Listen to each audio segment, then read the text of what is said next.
السلام عليكم ورحمة الله وبركاته. halka aad naga daawanaysaa waa Jana Galafoor official. hadaad nagu cusub tahay subscribe, like, share, comment intaba waa xaqiini. caawa halkan waxaan u fadhinaa baafin. waxaa halkan laga baafinayaa Axmed Aadan Diiriye oo muddo 14 sano hooyadiisa ka maqan. hooyo Soomaaliyeed ee cunugeeda 14 sano ka maqan dhibka haysto waa dareemi kartaan. ummadda Soomaaliyeed meel walba aad joogtaan waxaan idinka codsanaynaa cidda aragta ama taqaana magacan Axmed Aadan Diiriye oo loo yaqaan Axmed Garow. waxaan idinka codsanaynaa inaad nagala soo xiriirtaan telefoon lambarka shaashada ka muuqda.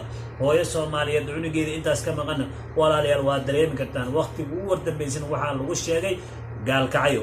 haddaba hooyada Soomaaliyeed ayada iyo afkeedan idinka sheegi doonta. soo dhawow.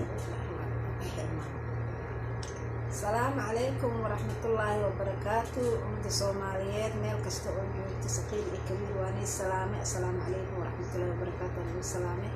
أنا قم قاعدة فاضل محلات على محمد ويا وحاني وقت سنة ولا ليالو ويل بائع مكان أكبر إتوان سنة ينتي غيري إنه لا وحنا شيء كرملها إلى حد ينتي سمهلا ميل كستو أكبر فيه يا waxaan iga rabaa ina wiilkaas hadii meel alla meesha asugu joogo ina ila soo socodsiin ila soo sheegtiin.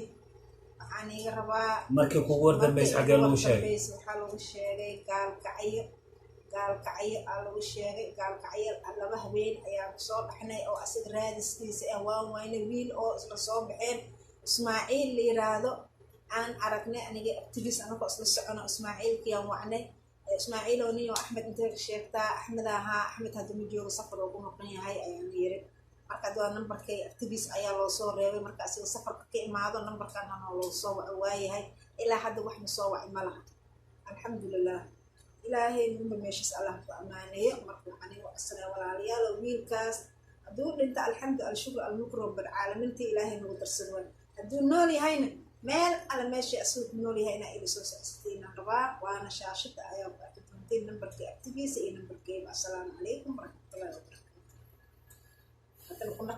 walaalayaal ummadda Soomaaliyeed meel kasta aad dunida ka joogtaan codsigaas ayaan wadanaa codsigaas marka waana mahadsantiin. wili halka aad naga daawanaysaan waa Jana Galafoor official.